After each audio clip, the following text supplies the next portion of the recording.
Farg'ona viloyati, O'zbekiston tumani Imom Ja'far jome masjididamiz. Biz ushbu masjidimizga kolonka usulitillar o'rnatib beryapmiz. Mana bu yashig'imizga solingan usulitilimizga birov teginmasligi uchun qulflanadigan qilib qo'yyapmiz. Xo'p, bu joyimizda avtomatlarimiz bor. Ikkala avtomatimizni ko'targanimizda azon ham ishlaydi, hamda xonaqamiz, hovlilarimiz baravariga ishlaydi.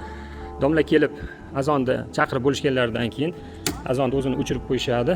Yuqorida qo'yilgan mana pultimiz bor, Dinakord 10 kanalli bo'ladi. 3-avlodga tegishli. 4 ta mikrofonni bog'lab, reverlarni sozlab ishlashga tayyor qilib qo'yganmiz hamda mana pastki qismimizda disensonli mikrofon stabi keltiribdi. Bitta quloq, bitta qo'lli hamda konetsimiz Electrovoz S19000+ modeli 4 ta kanaldan iborat. Azonni kolonkalari uchun Stavaltoviy TADS brendiga tegishli 8700 model bo'ladi. Hop, akkumulyator UPSli bo'lyapti hamda imom domlamiz uchun mana mikrofon stoykalarini joylab qo'ydik. Pastda mana bu yerda joyda band qilmaslik uchun o'qib olishganlaridan keyin shunchaki surib qo'yishaveradi. Xizmatlarimiz yoqayotgan bo'lsa, shunchaki haqimizga duo qilib qo'yaverasizlar. Rahmat, kuzatishda davom etinglar.